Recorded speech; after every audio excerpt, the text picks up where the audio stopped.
The nerve. Are you from Harvard? He has 3 degrees from Harvard. He has 3 degrees from Harvard, so he is... Present company accepted. I think we know. God, I've been indicted. He's a fuckface times 3. Well, okay. So that's the Dartmouth guy. But I could name a lot of people.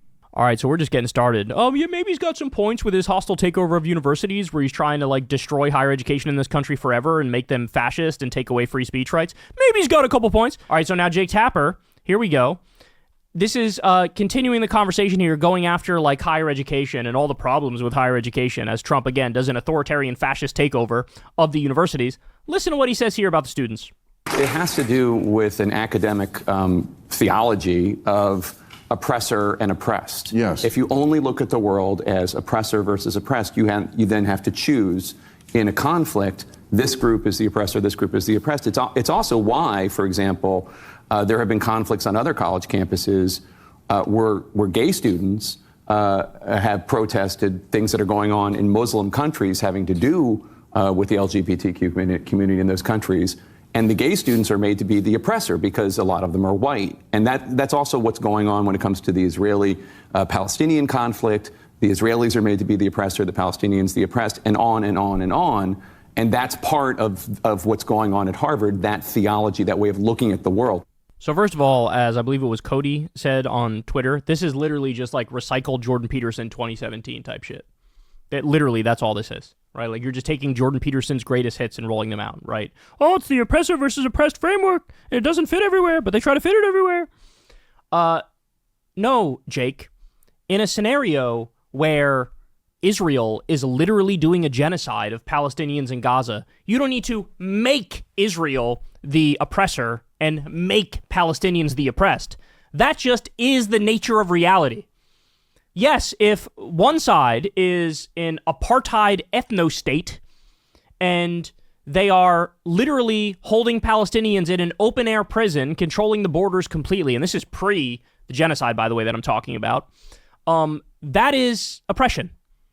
That is oppression. It's an open-air prison. That's what it is. That's oppression. Then when you start going in there and carpet bombing innocent people, you bomb hospitals, you bomb schools, you bomb UN buildings, you bomb World Central Kitchen workers, you massacre paramedics, bulldoze their bodies and put them in a mass grave and then lie about it after the fact. You snipe innocent children in the head, as the New York Times reported. You do all of these things. You set up a humanitarian zone, tell Palestinians to go there, then when they're going there, you murder them, and then lie about it after. Yes, if oppressor and oppressed has ever been accurate, which it is many times, here's an example of it. Here's an example of it. This fucking bullshit. I hate this, the fake nuance of bro, it's actually a really complicated conflict and you got to look at it from these 17 different perspectives. And then when you do that, if you have an opinion that's pro-Palestinian, shut up, because then you're not looking at it nuanced enough, bro. But what you got to do is look at it and it's really complicated. You got to throw your hands up and go, both sides have a point, and then sit there and shut up as they do a massive genocide and ethnic cleansing right in front of our faces and they broadcast it in front of the world. Fuck you, bro. Fuck you. Fuck you. The reality of the situation is, yes, Jake, sometimes oppressor and oppressed narratives are factually correct. Here is the clearest one in the world. Would Jake Tapper say that the Nazis were the oppressors and the Jews were the oppressed in Nazi Germany? My guess is he would say, yes, that was accurate. That fit then. Well, guess what? It's the same fucking thing now with the Palestinians in Gaza, the innocent Palestinians, and with the Israeli government. And by the way, don't even get me started on the polling in the country of Israel, because it's 82% of them say they support the ethnic cleansing of Gaza and reoccupying the land, something that Ben-Gvir and Smotrich are literally out there saying, yeah, don't be afraid of victory. We're going to reoccupy the land. We're going to steal it. They're saying that. If I point out that objective reality and say, that's oppression, you don't get to say, well, actually, bro, you can't even use that framework because, it's it's more complicated than that and stuff. Shut the fuck up. This is the enlightened centrist way of trying to gaslight you on the issue of Israel and Palestine, right? The enlightened centrist way of trying to gaslight you is to say, it's all very complicated and you don't understand it. You don't have a degree in it, so you need to be humble and shut the fuck up as these atrocities happen on a daily basis. You don't need a degree to know bombing innocent children is bad. You don't need a degree to know that. That's the enlightened centrist cope. The far right-wingers and the fascists, they'll just tell you, we support the genocide, right? They'll just tell you, these are animals, they're subhuman, we're going to kill them all, we're going to take the land because we want to do that.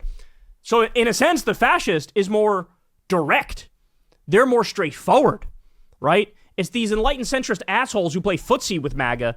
They're the ones who do this bullshit, wimpy ass, cowardly ass, like, oh, it's actually really complicated, and sometimes the framework you're using is actually technically wrong. So therefore, when you see children get shot in the face, and when you see that Gaza is the capital of the world and child amputees, don't really talk about it or whatever, you know what I'm saying, bro? Because the other thing is, bro, you know, like, would you want to be gay in Gaza, bro? Would you want to be gay in Gaza, bro? How many times have you heard that? How many times have you heard that? By the way, he's 100% wrong. You talk to any lefty, and they will tell you, in a scenario where you have religious oppression, whether it's Christian or Muslim, of gay people, the lefty will tell you that's fucked up, and the gay people in this instance are the oppressed. They will tell you that. So that's another line of fucking horseshit that when Muslims are involved, all of a sudden lefties shut their brain off and they say, yeah, throw those gays off the roofs. No, they don't. You made that up. You made that up. What they're probably attempting to refer to is when those arguments are trotted out as a lie and a cover for imperialism, right? That happens all the time, right? Think about with Afghanistan. They would scream from the rooftops, I guess you don't care about women's rights, bro. If you want to pull out of Afghanistan, I guess you're not a feminist. I guess you don't care about women's rights, bro. And that was always bullshit. The fact of the matter is every lefty in the country supports women's rights, but they also realize the war in Afghanistan is not fucking about women's rights. It's not about that. And so let's not pretend like, oh, the reason why we're there is to keep the Taliban in check and protect women's rights. It's got nothing to fucking do with any of that. Don't lie to us. So that's probably what he's referring to, but he's too fucking dense and stupid to realize that oftentimes woke arguments are sort of deployed to defend flat-out imperialism, right? And in those instances, it is correct to react that way. It is correct to say, this isn't about women's rights. This isn't about feminism. This isn't about gay rights or whatever the fuck it is. You understand what I'm saying?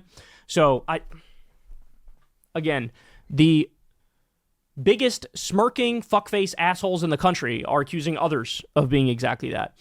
By the way, Jake Tapper, I hope you're enjoying your book tour in the midst of the fascist takeover of our government and robber baron coup.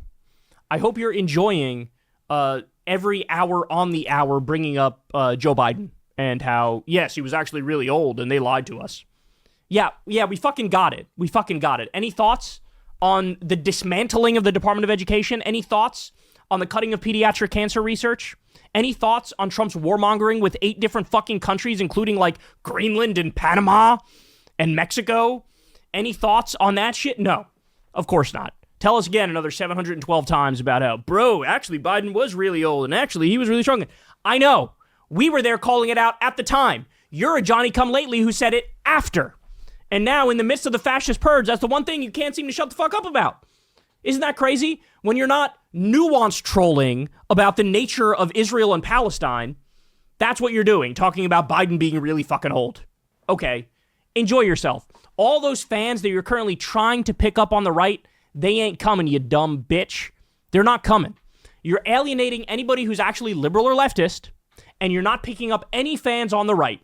I know this is his enlightened centrist bullshit of, look at me, I'm a brave truth teller, telling you the truth after the fact at a time when there are more important things to discuss, thinking I'm splitting the difference and getting the reasonable people on all sides. No, you're not. You pissed off every liberal. You pissed off every leftist. That's why your ratings are fucking plummeting, and you think this tour is going to get you a bunch of right-wing fans. They're not fucking coming to you.